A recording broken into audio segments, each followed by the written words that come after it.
আসসালামু আলাইকুম। সংবাদে আপনাদের সবাইকে স্বাগত জানাচ্ছি। আমি ফিরোজ তোহা। শুরুতেই সংবাদ শিরোনাম।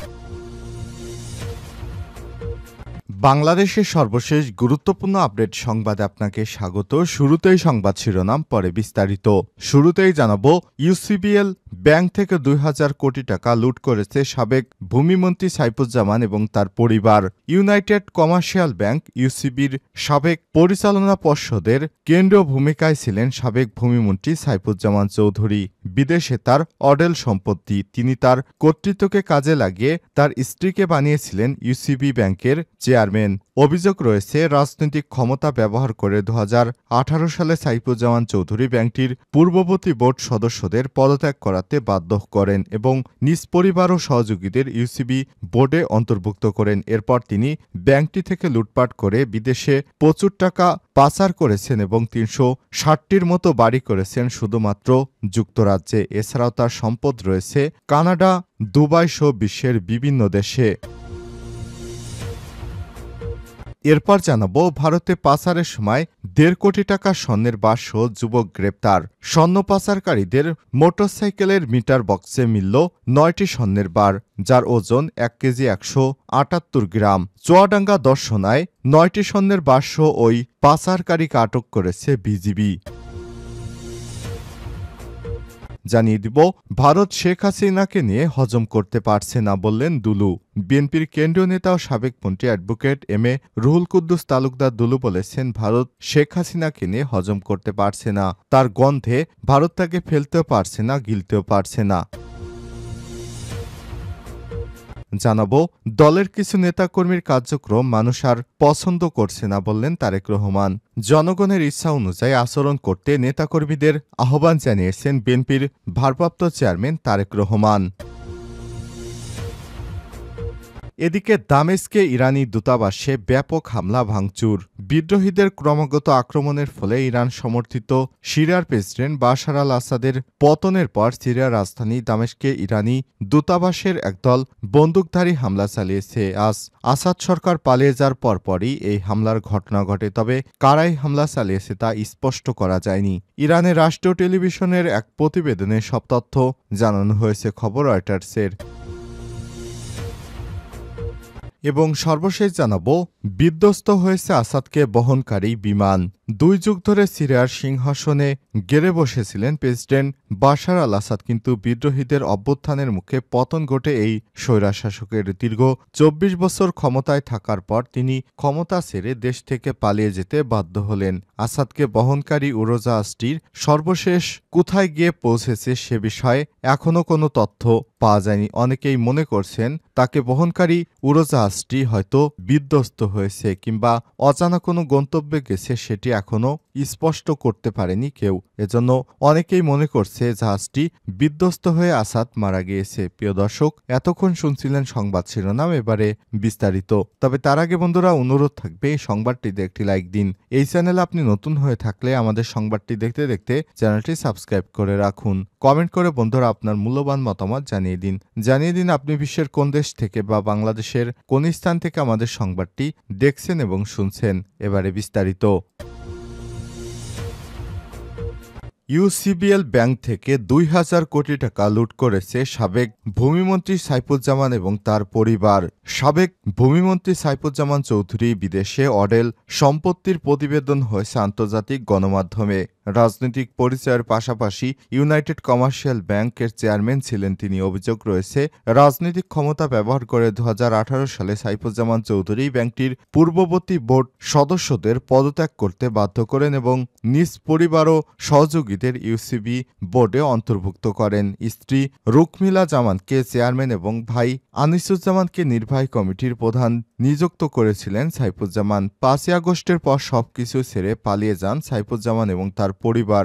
নেতৃত্ব নেয়া নতুন পরিচালক পর্ষদ এমন পরিস্থিতিতে বিগত পরিচালকদের অনিয়মের অনুসন্ধান করে নতুন পর্ষদ যা লিখিতভাবে জানানো হয় দুর্নীতি দমন কমিশন দুদককে। এতে বলা হয়, অর্থ লুট করতে অসঙ্গতি থাকা সত্ত্বেও হাজার হাজার কোটি টাকা ঋণ অনুমোদন করে সাইফুজ্জামান বোর্ড। নিজেদের স্বার্থ সংশ্লিষ্ট জেনেক্স ইনফ্রাস্ট্রাকচার অ্যান্ড প্রিভেঞ্চার এবং এডবিলিউআর রিয়েল এস্টেটের নামে প্রায় ২,০০০ কোটি টাকা ঋণ অনুমোদন করা হয়।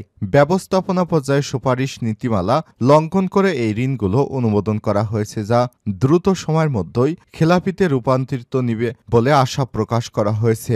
আনিসুজ্জামান বশির আহমেদ এবং অন্যান্য বোর্ড সদস্যদের অনুমোদনে ২০২১ সালে জেনেক্স ইনফোসিসের ৬০,৮৩,৬২৬ লকড-ইন শেয়ার ক্রয় ইউসিবি এবং ১৭২.৫০ টাকা দরে মোট ১০৪,৪৩ লক্ষ টাকা শেয়ার ক্রয় করা হয়েছে। ২০২৪ সালের সেপ্টেম্বর নাগাদ শেয়ারগুলোর বাজার মূল্য কমে ৩৭ টাকা ৯০ পয়সায় নেমে আসে, ফলে প্রায় ৭৮,২৫ লক্ষ টাকার ক্ষতির মুখে পড়ে ইউসিবি। ভারতে পাচারের সময় প্রায় ১.৫ কোটি টাকার স্বর্ণের বাক্স, যুবক আটক। স্বর্ণ পাচারকারী মোটরসাইকেলের মিটার বক্সে ছিল ৯টি স্বর্ণের বার। বিশেষ কায়দায় লুকিয়ে রাখা হয়েছিল এগুলো। পাচার করছিল ১ কেজি ১৭৮ গ্রাম ওজনের ৯টি স্বর্ণের বার। চুয়াডাঙ্গার দর্শনায় ৯টি স্বর্ণের বাক্স ওই পাচারকারীকে গ্রেপ্তার করেছে বিজিবি। আজ রোববার ৮ই ডিসেম্বর চুয়াডাঙ্গার দর্শনা সড়কের ডুগডুগি পশুহাটের কাছে গোপন সংবাদের ভিত্তিতে অভিযান চালিয়ে স্বর্ণ পাচারকারী চক্রকে গ্রেপ্তার করে বিজিবির সদস্যরা। আটক স্বর্ণ পাচারকারী রুহুল আমিন ২১ দর্শনা পুরাতন বাজারের মোটরসাইকেলের মেকানিক রফিকুল ইসলামের ছেলে। চুয়াডাঙ্গা ৬ বিজিবি অধিনায়ক লেফটেন্যান্ট কর্নেল সাইদ মোহাম্মদ জাহিদুর রহমান জানান, মোটরসাইকেলে ৩ জন স্বর্ণ পাচারকারী দামুরহুদা শহর থেকে গোবিন্দপুর সড়ক হয়ে সীমান্তের দিকে যায়। এই খবর পেয়ে অভিযান চালিয়ে ডুগডুগি পশুহাটের কাছে গেলে তাদের থামাতে গেলে দুজন পালিয়ে যায়। এ সময় মোটরসাইকেল সহ একজনকে গ্রেপ্তার করে ব্যাটালিয়নের একটি স্পেশাল টিম। পরে তার দেয়া স্বীকারোক্তিতে মোটরসাইকেলের মিটার বক্সে বিশেষ কায়দায় লুকিয়ে রাখা ৯টি স্বর্ণের বার, যার ওজন ১ কেজি ১৭৮ গ্রাম, প্রায় ১.৫ কোটি টাকা মূল্যের সোনা উদ্ধার করে বিজিবি।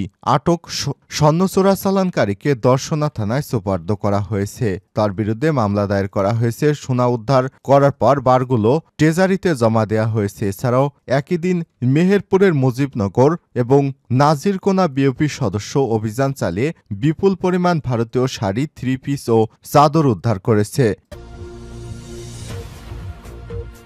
ভারত শেখ হাসিনাকে নিয়ে হজম করতে পারছে না, বললেন দুলু।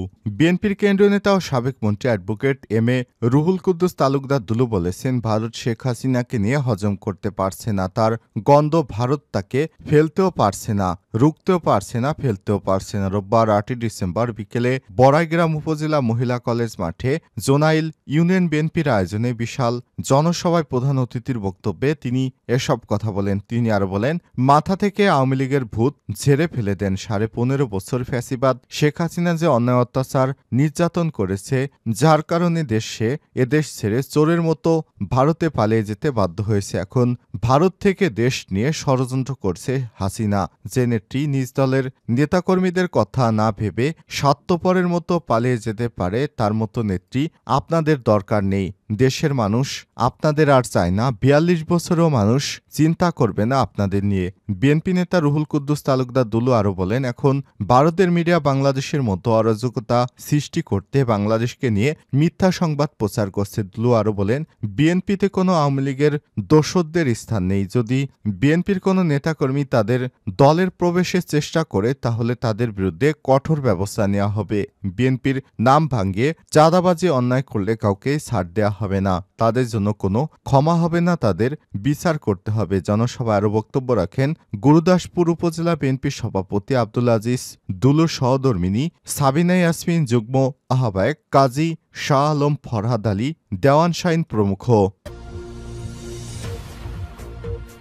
দলের কিছু নেতাকর্মীর কার্যক্রম মানুষ পছন্দ করছে না। তারেক রহমান জনগণের ইচ্ছা অনুযায়ী আচরণ করতে নেতাকর্মীদের আহ্বান জানিয়েছেন বিএনপির ভারপ্রাপ্ত চেয়ারম্যান তারেক রহমান। রোববার রাজধানীর খিলক্ষেতে দলের এক কর্মশালায় ভার্চুয়ালি যুক্ত হয়ে আহ্বান জানান তিনি। তারেক রহমান বলেন, ৫ই আগস্টের পর দলের কিছু নেতার কর্মীর কার্যক্রম সাধারণ মানুষ পছন্দ করছে না। তাই জান প্রাণ দিয়ে হলেও জনগণের আস্থা ও বিশ্বাস ধরে রাখতে হবে। এদিকে রংপুর নগরী শিল্প কলকারখানা একাডেমি দিনব্যাপী কর্মশালায় বিএনপির ভারপ্রাপ্ত চেয়ারম্যান বলেন, নিজেকে যোগ্য করে তুলতে পারলে তবেই মনোনয়নপত্র মিলবে বিএনপির আস্থা ধরে রাখতে সকলকে ঐক্যবদ্ধ হয়ে কাজ করার কোনো বিকল্প নেই। তারেক রহমান বলেন, রাজনৈতিক গতিতে এমনভাবে এগিয়ে নিতে হবে যাতে প্রান্তিক পর্যায়ে দ্রুত পৌঁছানো যায়। ৩১ দফার সব মেসেজ পৌঁছে দিয়ে জনগণকে ঐক্যবদ্ধ করতে কাজ করতে হবে। বিএনপি রাজনৈতিক পুঁজি জনগণকে বিশ্বাস করে। আওয়ামী লীগ সরকারের উদ্দেশ্যে তিনি বলেন, ১৫ বছরে মানুষের অর্থ সম্পদ লুটপাট করে কোনো লাভ হয়নি, উল্টো জনগণ দেখিয়ে দিয়েছে স্বৈরাচারী সরকারকে। বিএনপির ভারপ্রাপ্ত চেয়ারম্যান আরও বলেন, গত ১৫ বছরে যে নেতাকর্মী গুম খুন ও হত্যার শিকার হয়েছে এবং জুলাই গণঅভ্যুত্থানে যারা শহীদ হয়েছে তাদের পাশে থাকবে সবসময় বিএনপি। আমি ৩১ দফা পৌঁছে দেব মানুষের দ্বারে দ্বারে। এ সময় তিনি আরও বলেন, ৩১ দফার আলোকে দেশকে পুনর্গঠন করা হবে এবং বিএনপির আস্থা ধরে রাখতে সবাইকে ঐক্যবদ্ধ হয়ে কাজ করার কোনো বিকল্প নেই। ওই কর্মশালায় আরও অংশ নেন রংপুর মহানগর বিভাগের ৮ জেলা, সৈয়দপুর সাংগঠনিক জেলা, উপজেলা, পৌরসভা, ইউনিয়ন এবং ওয়ার্ডের নেতাকর্মীরা।